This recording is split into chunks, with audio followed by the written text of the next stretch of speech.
नमस्कार दोस्तों, मेरा नाम है आशुतोष मांडके और आप देखना शुरू कर चुके हैं डायनामिक इम्पल्शन।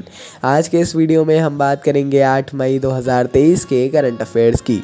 और अब जब आपने वीडियो देखने की शुरुआत कर ही दी है और थंबनेल पर क्लिक कर ही दिया है तो अंत तक ही जुड़े रहिए, क्योंकि ज्ञान को कभी भी अधूरा नहीं छोड़ना चाहिए, आप सभी लोग जानते हैं।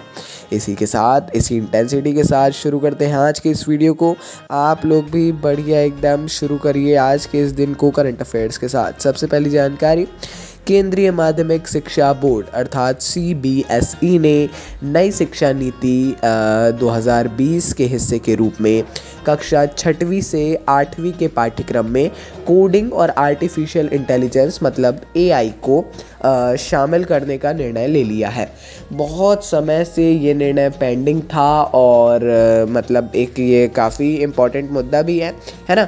जितनी जानकारी मतलब जितनी बातें बोली जा रही हैं और NEP में तो था ही, न्यू एजुकेशन पॉलिसी में भी था, तो लेना ही था, लेकिन अब ये निर्णय ले लिया गया है फाइनली। और 6वीं से 8वीं के पाठ्यक्रम में अब छात्रों को कोडिंग और आर्टिफिशियल इंटेलिजेंस भी पढ़ाया जाएगा, उनके पाठ्यक्रम में इसको शामिल किया जाएगा। आइए आगे बढ़ते हैं। अरेबियन ट्रैवल मार्केट ATM 2023 में भारत की उपस्थिति के साथ में दुबई संयुक्त अरब अमीरात में शुरू हुआ। क्या शुरू हुआ भाई? अरेबियन ट्रैवल मार्केट 2023 जो है हाल ही में दुबई संयुक्त अरब अमीरात में शुरू हुआ और इसमें भारत ने भी अपनी हिस्सेदारी ली है। पर्यटन मंत्रालय भारत सरकार ने मध्य पूर्व और उत्तरी अफ्रीका क्षेत्र में भारत की इनबाउंड यात्रा को बढ़ावा देने के लिए इन कार्यक्रमों में भाग लिया है। हालांकि इस बात को याद रख लीजिए कि अरेबियन ट्रैवल मार्केट आयोजित हुआ है दुबई में, इसमें अपन ने भी हिस्सा लिया, पर्यटन मंत्रालय ने हिस्सा लिया है, बाकी और ज़्यादा पर्याप्त रहने वाली है जानकारी। आइए आगे बढ़ते हैं। यूक्रेनी रक्षा मंत्रालय को हिंदू देवी काली को विकृत तरीके से चित्रित करते हुए एक आक्रामक ट्वीट पोस्ट करने के बाद ऑनलाइन प्रतिक्रिया का सामना करना पड़ा। और आपने ये पूरी कंट्रोवर्सी शायद सुनी हो, इसमें तो हम कोई कमेंट नहीं करेंगे, जाहिर सी बात है ये बिल्कुल भी सही बात तो नहीं थी, है ना। अब उन्होंने जैसे ही जब यूक्रेनी रक्षा मंत्रालय ने हिंदू देवी काली को विकृत तरीके से चित्रित किया तो बहुत ही मतलब एक ट्वीट उनने पोस्ट किया तो एकदम मतलब बहुत ज़्यादा उनको आक्रामक झेलना पड़े, आक्रामक ट्वीट था और उनको बहुत सा ऐसे ऑनलाइन प्रतिक्रिया का सामना करना पड़ा और फाइनली ट्वीट के बाद इसको हटाया गया और उप विदेश मंत्री ने यूक्रेन के माफ़ी भी मांगी है आधिकारिक तौर पर, है ना। आइए आगे बढ़ते हैं। अगली जानकारी, यूनेस्को ने कैद में बंद ईरानी महिला पत्रकारों को अपना एक वार्षिक विश्व प्रेस स्वतंत्रता पुरस्कार देकर विश्व प्रेस स्वतंत्रता दिवस मनाया।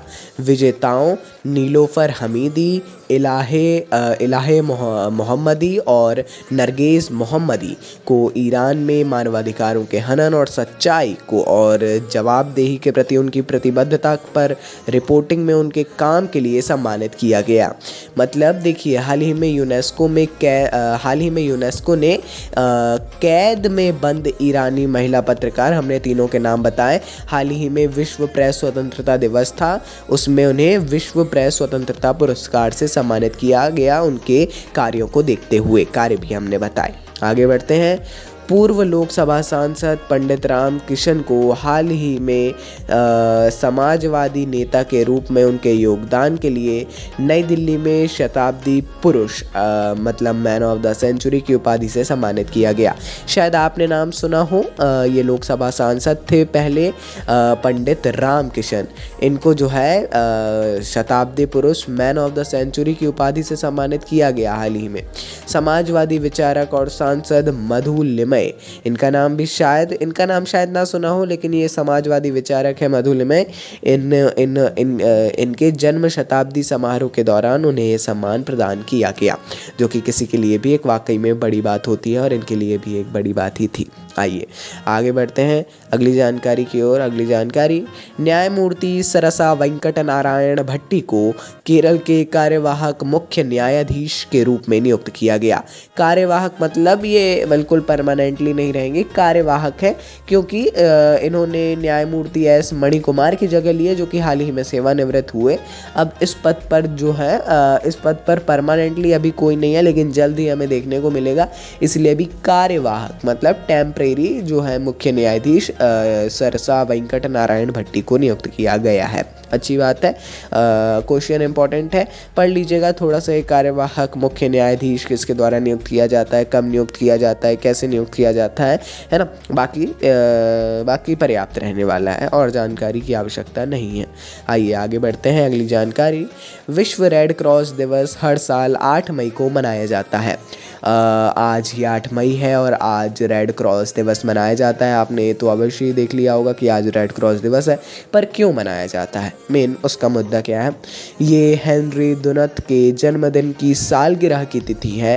हेनरी डुनत, आपने नाम शायद सुना हो इनका, है ना। हालांकि है तो बहुत ही ज़्यादा फेमस, तैयारी में इनका नाम सुनने मिला होगा आपको कभी ना कभी। एक्चुअली हेनरी रेड क्रॉस की जो अंतर्राष्ट्रीय समिति है, जो इनकी अंतर्राष्ट्रीय समिति है, उसके संस्थापक थे।